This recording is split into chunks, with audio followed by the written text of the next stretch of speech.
What's good with y'all? So I'm basically just about to get into a little bit of like essentially not manifesting shit, but manifesting shit a little bit more than you probably do right now. And it's just more so in the fact of thinking of yourself as someone that is already successful more than thinking of yourself as someone that is lower or just not as much because you don't have, as much, I guess, right now. And I'm just basically getting straight into this. You should start, saving your money like you don't got no money. You should start saving your money. Start thinking about your money like a business person, and think about your money as something that can grow and work for you instead of just a couple dollars here, a couple dollars there. Like how you just trying to scrounge your money. You should be looking at money as a unit to build something more. You feel what I'm saying? That's how I look at money. I don't open my bank account and look at the money in my bank account as like, okay, I got a couple $100. What am I gonna go spend this on? Or what can I do with this, this week? Or how can I enjoy my money? It's not, the money that you make from your job shouldn't be money that you should think about, how can I enjoy this? You feel what I'm saying? So I basically want to say that's like the first thing. The second thing is you're going to want to start doing research on things that can make your money make more money. You feel me? You should just think about yourself as someone that's already successful. And it's kind of hard when you don't have the money yet, but keeping yourself in this mindset, keeping yourself hungry, keeping yourself wanting more is going to make you successful in the long run. And with that also comes being disciplined, because people that don't have, money, that want money, and they just think of money as, spending power, and you buy this and that. I think about money as freedom. My bills can be paid and I can go do whatever I want to do. And the money, I just got to figure out how to keep making more of it. I don't think of it as like, okay, I'm going to get this money from my job, or I'm going to get the money from here, and I can just think about what I'm going to spend it on. No, I think about it as what can I make my next business move with. You feel what I'm saying? So, I bought, before this, I've just put money into things that the average person would think like, I don't need that. It's only a couple dollars. When they think about savings accounts, high yield savings accounts and brokerage accounts and stock accounts, they think, it's only a couple dollars. What is a couple dollars going to do? How much can that even help? That you just have to move from thinking with a small mind to thinking with a bigger mind. You feel what I'm saying? So this is essentially what I'm getting at in total. Just stop thinking with a small mind and think with a bigger mind. You feel what I'm saying?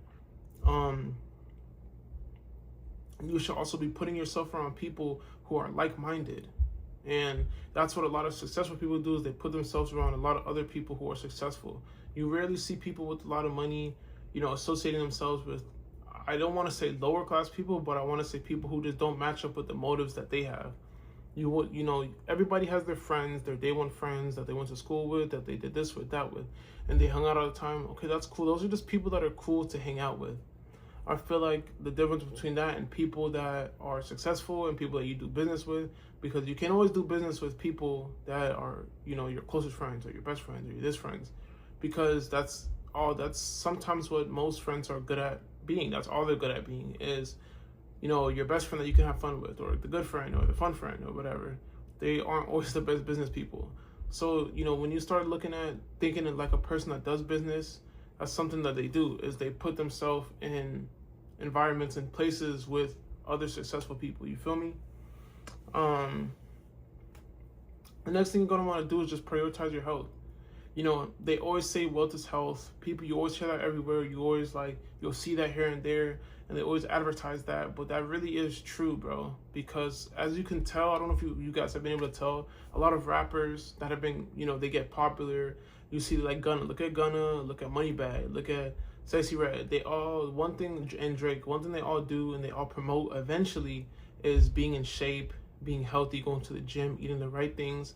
Because, after you have all the stuff that you want, nothing is more important than your health. So, once you've built that business, once you've got to that job that makes $200K a year, $150K a year, nothing can buy your health. So if you have health issues, like nothing can buy that back.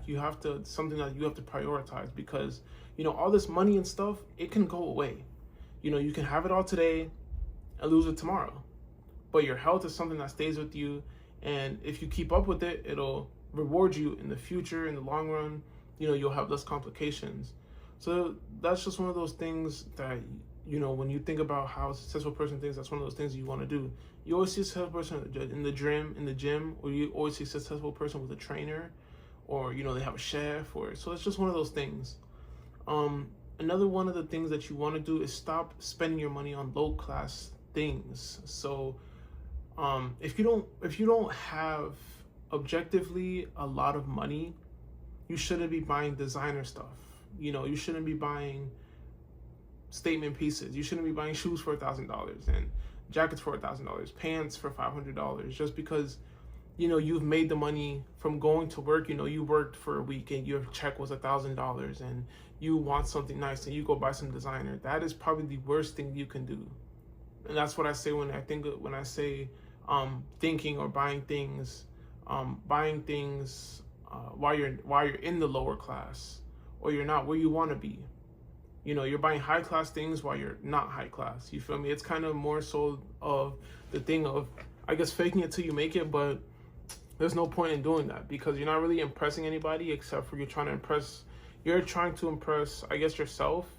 Because no one really cares about, you know, they might see you with it, and, you know, for a couple seconds it might be, oh, like, you know, I saw that person the other day with these shoes, or, you know, these clothes or whatever.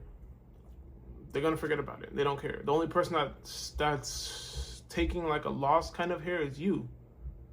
Or you think that you're impressing other people, and that's just another thing that you want to get into. That's like the next thing I'm going to get into is stop living for other people. You should stop telling people your plans, random people especially, your plans, what you plan on doing, what you're thinking about doing, what you're thinking about getting, what you're thinking about, like, if that makes sense.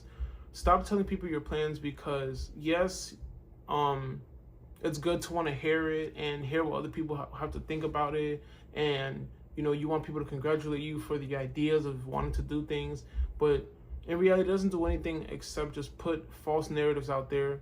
It puts a sense of like false pressure on yourself. You put pressure on yourself because you already told people that you're going to do these things, that you have these things in mind, that you plan on doing this. And now there's some people out there that say, oh, you know, I've done everything I said I was going to do.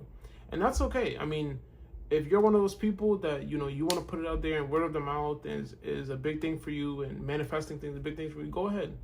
But a lot of people that have done good business, or, you know, have put themselves out there in the terms of business and making their own money and stuff like that, they'll tell you, or not even in the money sector, if you want to go buy a new car, if you want to do this, you want to just stop telling people things. You know, keep that to yourself. So that's also another form of, I feel like, dopamine, is when you tell people things and you see their reaction and you want to know what they have to say about it.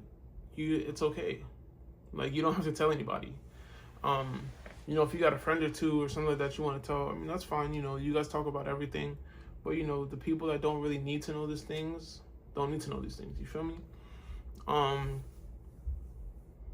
And I mean, I guess that would not really be something that it's subjective, you know. You can do that, or you don't have to do it. It's up to you. But that's what I suggest and I put out there all the time.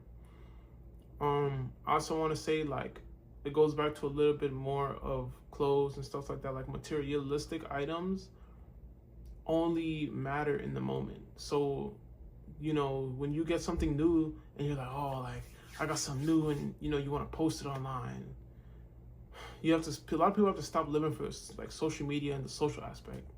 You feel me? And I find this ties back into like number 4 or whatever, whichever number it was, is to stop doing things to impress people, and, you know, more so do it for yourself. You know, because someone will go to the designer store, and, you know, while they're there, they're posting the designer bags, they're posting the price at the register, they're posting this, they're posting that, and all they got is a designer object that costs $10 if you buy it from China. You go on fucking Panda Buy or some shit, you can buy the same shit for $10, except all they can say is, oh, I spent $5,000 on this. You feel me? So those are just things that you want to keep in mind when you're trying to level up and further yourself. You want to stop living to impress others. You want to, you know, budget your money and think about your money in a different light. You feel me? Other than just spending power or what you can buy with this or do with this. And there's a lot of takeaways in this video that you can take away from this. to put yourself in that mindset to start becoming, I guess, not a better person, but to advance yourself, at least financially. So if you do these things, you'll see your life change dramatically, at least in the finance space, dramatically. It's at least in the next 6 months. You feel me? So I appreciate y'all for tuning in, and I hope y'all like this video. I'm out.